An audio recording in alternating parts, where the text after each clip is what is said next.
फिर आप लोग आ गए महाराज, सुनने तो लोग क्या कैसे गाएगा आपकी सरदा भवानी राखो सभा बीच पानी, सरदा भवानी राखो सभा बीच पानी, दोनों हाथ जोड़ी पड़ी मैया हो मैया,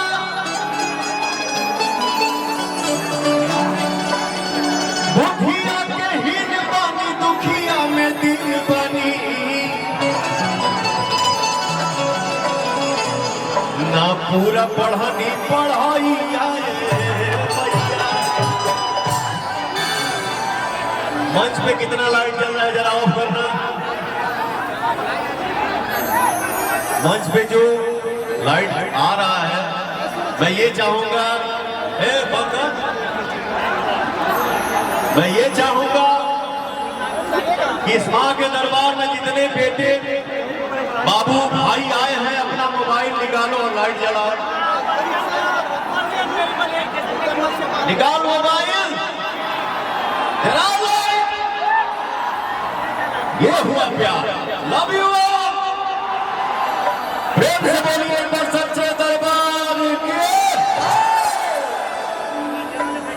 अब जला दो लाइट भैया मंच पे। Thank you.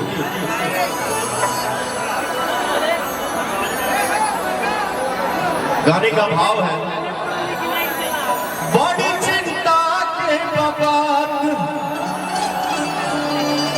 कटे जंगल दिनों रात,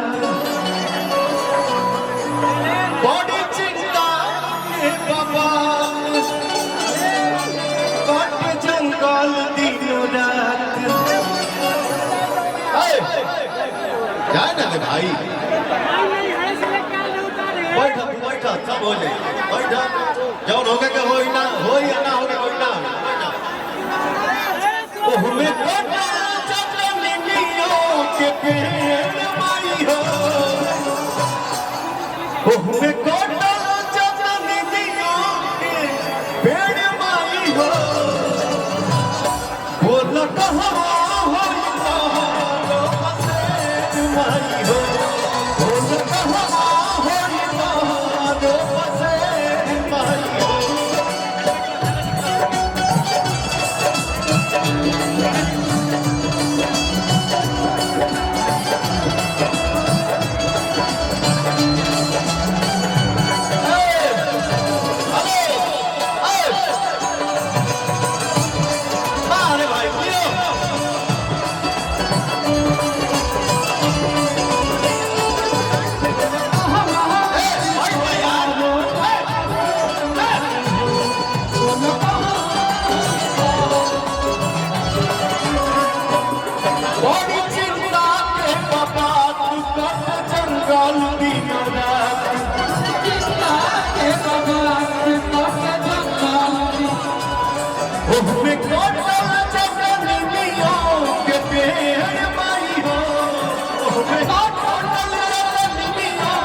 बड़ी चिंता के बात कटे जंगल दिनों रात, हमें कटल जाता निमियों के पेड़ माई हो। मैं ये चाह रहा हूँ कि पौड़ा के साथ साथ आप लोग भी गावल जाए। एक मिनट रुकिए, ताली बाजी तब बजाओ शुरू करिए। आप लोग पीछे से कहीं जा, कैसे कहीं जा, सुनवा जाता बना हो, खाली ठेला में ठेला गिरा के नहीं होता रहता था। गाओ जा, बोला कहाँ होई तो रो बसे माई हो,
निमिया जाके धाराती से हटिए जाए, निमिया जाके धाराती से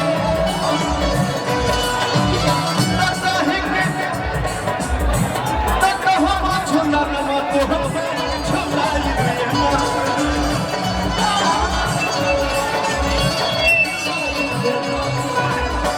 निमिया जाके धाराती से हटिए जाए, छोला नमा तो छोलाई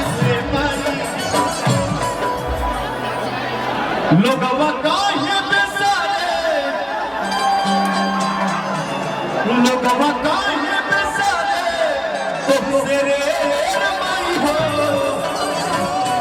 बोल कहाँ होई तो लोग से बनी हो,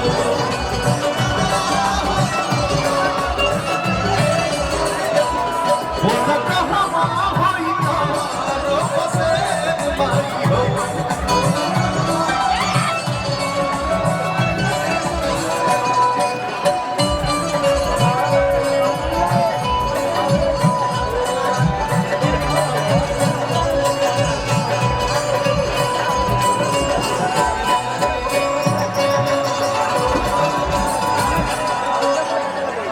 माँ के दरबार में सब लोग खड़ा है, हर कोई किसी को हर किसी को दुआ दे सकता है। मैं यही चाहूँगा आप दोनों गले भी लगी, पैर भी छुई, पैर मत छुआ करिए, दिल से लगा करिए, और मैं यही चाहूँगा कि आप लोग हमेशा सदा सुहागन रहिए, हंसते रहिए, खेलते रहिए, मुस्कुराते रहिए।